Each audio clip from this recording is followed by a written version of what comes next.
Dear friends in the Dhamma, this is my Dhamma talk about desire or Tanha. We can't get everything we want. That is simply impossible. Luckily, there is another option. We have overdeveloped the material aspect of our existence. Our society has developed materially very far. We are very advanced materially. But what is the cost of it? The other side, the spiritual side, has suffered from it. So we get many people very materialistic, using the latest gadgets, but the mind is still on a very low level. So try to see yourself exactly as you are. Now the very first important step in the Buddhist teaching is try to be fully aware of how and where you are.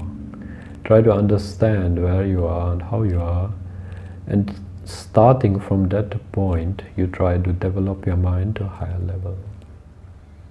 Swami Vivekananda says this: spiritual life begins when you have loosened yourself from the control of the senses. And I think the Buddha could not have said it any better. So the more you grasp the experiences from your senses, the more you get caught up. The more you let go, the more peace and liberation you will experience. What you are now is the result of what you were, and what you will be tomorrow will be the result of what you are now.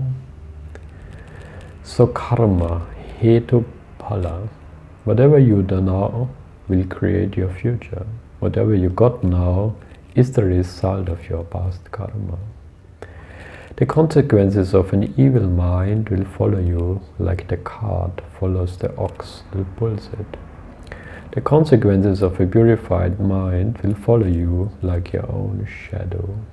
You get this saying in the Dhammapada verse number 1. And the Buddha put it first because it must be the most important one. No one can do more for you than your own purified mind.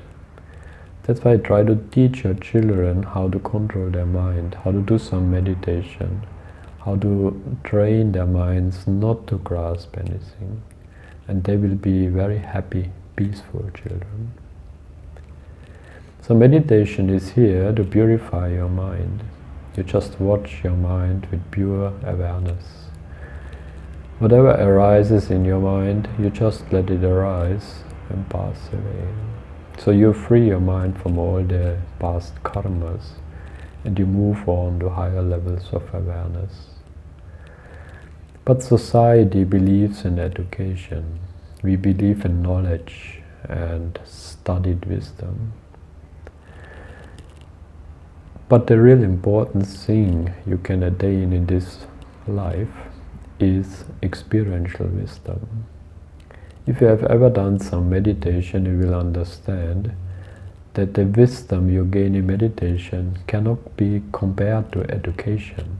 It cannot be compared to the wisdom you gained through study or through reading books.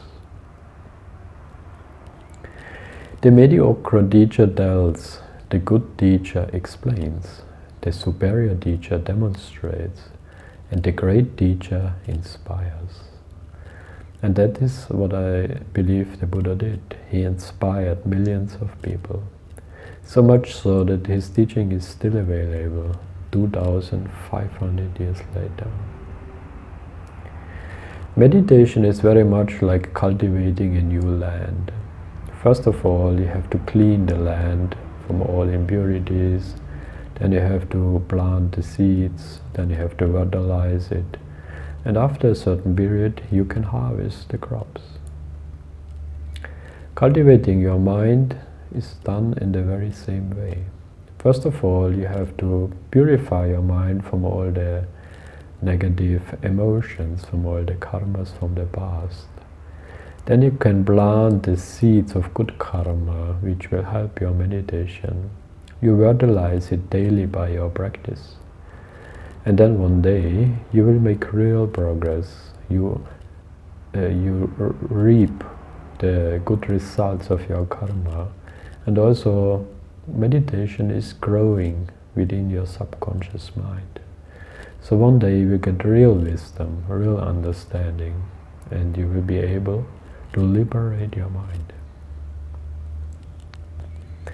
In Buddha we don't have blind belief, but we do have a word called saddha, which is sometimes translated as faith, which is a little confusing translation. It should be better translated as faith or experiential faith or confidence. So it means more like confidence in your spiritual practice. So you do something like meditation for a while and you realize that it is helping you. You are feeling better, more calm, more peaceful. Your negative emotions go down. Your good qualities are coming up. So you develop confidence in this practice, but it is faith based on experience. So the purpose of meditation is personal transformation. The only reason why we sit down and take the trouble to do the meditation is because we want to transform our personality. We want to move on to higher levels of consciousness. We want to free our mind from all the desires. Once you are deep into your meditation, you can basically meditating anywhere. You can sit down on a busy railway station or on a busy street, and still you will be able to practice your meditation. So your mind becomes very still and calm if you practice this Vipassana meditation in the proper way. So meditation sharpens your concentration and your thinking power. Then piece by piece your own subconscious mind will move on to higher levels of awareness. Awareness and mindfulness is growing. You will understand how your mind is working, and you will be able to retrain your mind not to grasp any impressions from the six senses. So if you make some progress in meditation, it can be compared to a great victory. So it is mind over matter. Your mind is starting to control your body and your emotions and sensations. Usually it is always the other way around. Our physical sensations, our physical impressions are controlling our mind. The Buddha was known for teaching always the same sermon, so much so that sometimes he was criticized for it. So what he was teaching again and again was this deeper part of the Buddhist teaching. It is also called Mulika Dharma. And what is the most important part of the Buddhist teaching? The Mulika Dharma is concerned with your mind and the six senses. So this essential teaching of the Buddha was all about the six senses, how you grasp things, and how you can retrain your mind not to grasp anything from the six senses. So according to the Buddha, everything you experience through your senses is impermanent, it leads to suffering, and it leads to more and more bondage. But if you retrain your mind not to grasp anything, you are free from suffering, and you can attain liberation, freedom, and enlightenment.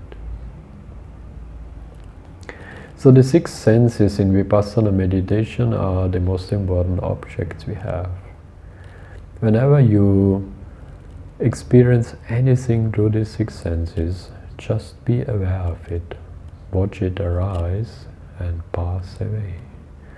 So whenever you let the sensations arise and pass away, you do not create any new karma. Whenever a memory from your subconsciousness is coming up, just be aware of the memory, let it arise and let it pass away. In that way you free even your subconsciousness from all the karmical memories.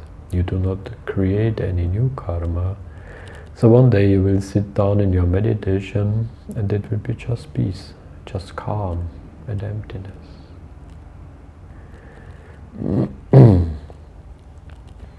So watching your six senses, just try to analyze how the desire arises, how the disadvantage arises, and how you can liberate your mind.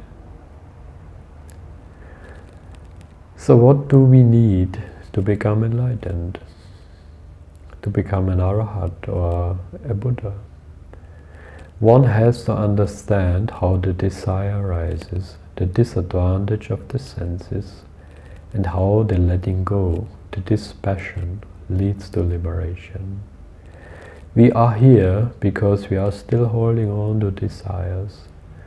So whenever there is still some desire left, it leads to rebirth, it leads to sense impressions, and it leads to suffering again and again. So sometimes this meditation is also called the five sense meditation, but the more commonly known name is Vipassana or mindfulness meditation. So this mindfulness is the secret to final liberation from all suffering. Experiential understanding has to come from the direct experience of the senses. So this understanding cannot come from a book, from a teacher, or from anything out there. It has to come from our six senses, so the five senses plus the mind. So in this Vipassana meditation, all you have to do is use the breath as your main meditation object, and then watch the six senses, how the desire arises, how the dukkha, the suffering arises, and how all these impressions from the six senses are actually meaningless, empty, or asarai.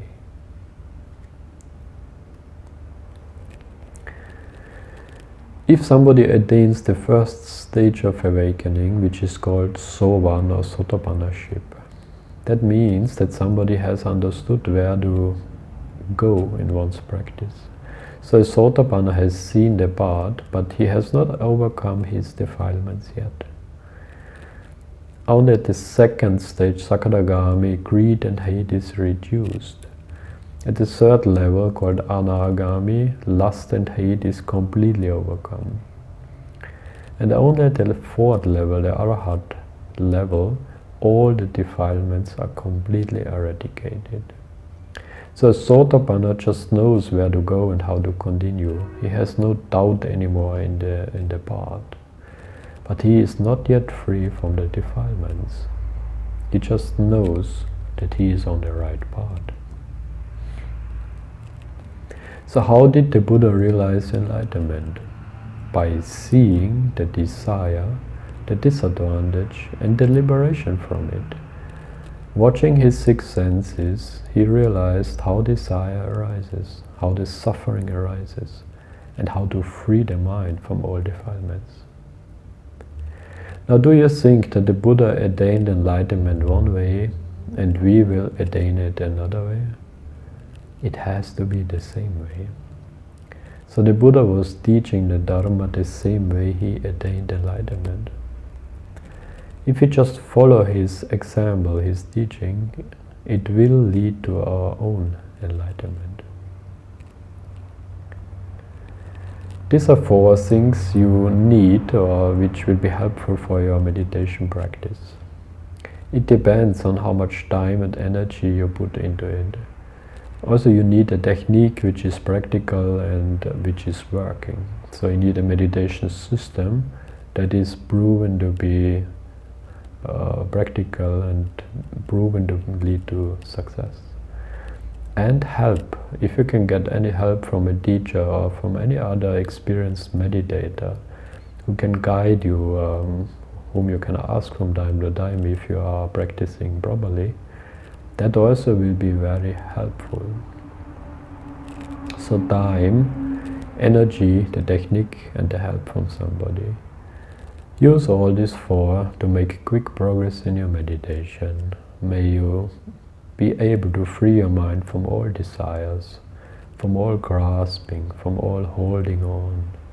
Let go of everything, free your mind, and attain levels of awakening. So may you all be well and happy, realize stages of awakening. May you all attain enlightenment in this very life. Abhivadana silissa niccang vata bhajayana Chattaro dhamma vadanti ayuvarna sukhang balang Ayurarogya sambatti sakha sambatti mivacha Atto nibbana sambatti iminadi samiccatu.